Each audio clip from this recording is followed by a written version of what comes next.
In December 2019, there was a cluster of pneumonia cases in China.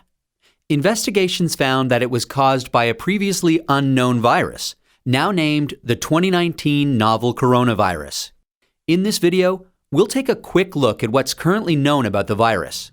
Keep in mind that this is a new virus, and what's known about the virus now might change in the future. Coronaviruses are a large group of viruses. They consist of a core of genetic material surrounded by an envelope with protein spikes. This gives it the appearance of a crown. Crown in Latin is called corona, and that's how these viruses get their name. There are different types of coronaviruses that cause respiratory and sometimes gastrointestinal symptoms. Respiratory disease can range from the common cold to pneumonia, and in most people, the symptoms tend to be mild.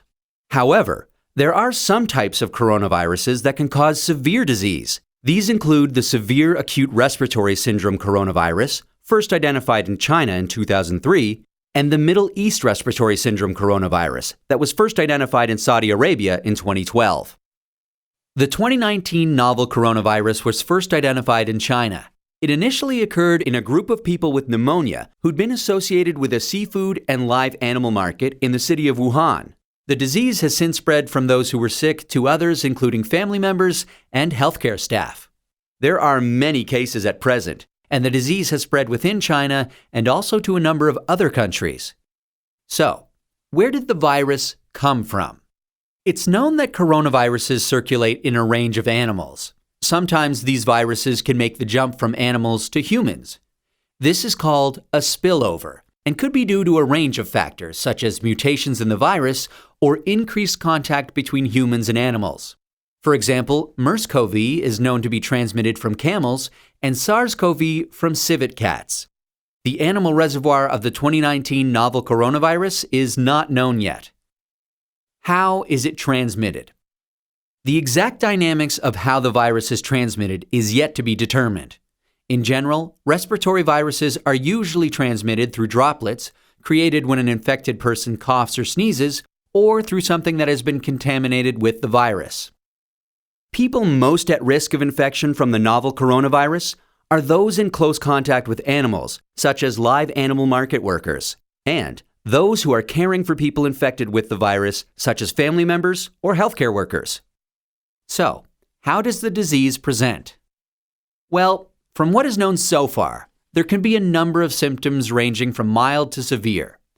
There can be fever and respiratory symptoms such as cough and shortness of breath. In more severe cases, there's been pneumonia, kidney failure, and death. The mortality rate is not known yet. How can we tell whether someone is infected? The infection can be diagnosed by a test called PCR, or polymerase chain reaction.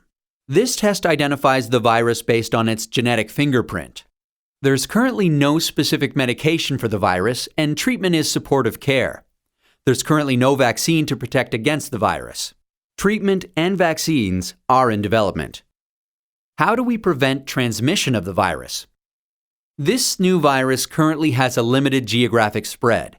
However, there are a number of standard hygiene practices that have been recommended to protect against infection and further spread. These include covering your mouth and nose when coughing or sneezing with a medical mask, tissue, or flexed elbow, avoiding close contact with those who are unwell, the appropriate use of masks and personal protective equipment, especially in a healthcare setting, washing hands regularly with soap and water, or alcohol-based hand rub. Actions that can be taken to prevent infection from an animal source include avoiding unnecessary unprotected contact with animals, washing hands after contact with animals or animal products, and ensuring that animal products are cooked thoroughly before they're consumed. It's important to stay home if you're feeling unwell, but if you have a fever, cough, and difficulty breathing, seek medical care early and share your previous travel history with your healthcare provider. That's a quick look at this emerging infectious disease. Given that this outbreak is evolving rapidly, what's known about this virus can change. Please check the websites below for the most up-to-date information.